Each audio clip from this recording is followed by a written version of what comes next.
Ang mga kwento ni na Marta at Maria sa Ebanghelyo ay nag-aalok ng malalim na aral tungkol sa maraming aspeto ng pananampalataya at paglilingkod sa Diyos. Narito ang tatlong mahahalagang punto. 1. Ang kahalagahan ng iba't ibang paraan ng pagpapakita ng pananampalataya. Ang masigasig na pagkamapagpatuloy ni Marta at ang mapanuring pakikinig ni Maria sa mga turo ni Jesus ay kumakatawan sa iba't ibang ngunit pantay na mahalaga na paraan ng pagpapakita ng pananampalataya. Hinahamon nito ang ideya na may iisang paraan lamang upang lumago sa espiritual. Ang magkasalungat na mga paraan ng dalawang magkakapatid ay nagpapakita na tinatanggap at pinahahalagahan ng Diyos ang iba't ibang uri ng debosyon mula sa aktibong paglilingkod hanggang sa tahimik na pagninilay. Hindi mahalaga kung anong landas ang ating pipiliin, kundi ang katapatan at debosyon na ating isinasagawa. 2.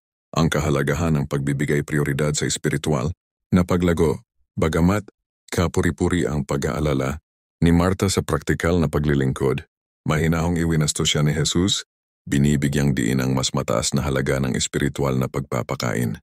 Hindi nito binabawasan ang kahalagahan ng mabubuting gawa, ngunit sa halip ay binibigyang diin ang mahalagang pundasyon ng isang malalim, personal na relasyon sa Diyos na nagpapakilos at nagbibigay daan sa ating mga kilos. Ang tunay na paglilingkod ay nagmumula sa isang puso na nakasentro sa Diyos. 3. Ang balanse sa pagitan ng aksyon at pagninilay. Ang pagkakaiba ni na Marta at Maria ay hindi isang pagkondena sa alinmang paraan, kundi isang panawagan para sa balanse. Ang isang buhay na nakatuon lamang sa pagkilos ng walang espiritual na pagninilay ay maaring humantong sa pagkapagod at kakulangan ng kapayapaan sa loob.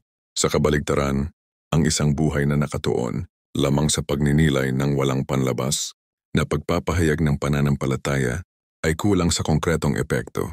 Ang perpekto ay ang pagsasama-sama ng dalawa na nagpapahintulot sa ating pananampalataya na maimpluwensyahan ang ating mga kilos at ang ating mga kilos na palalimin ang ating pananampalataya.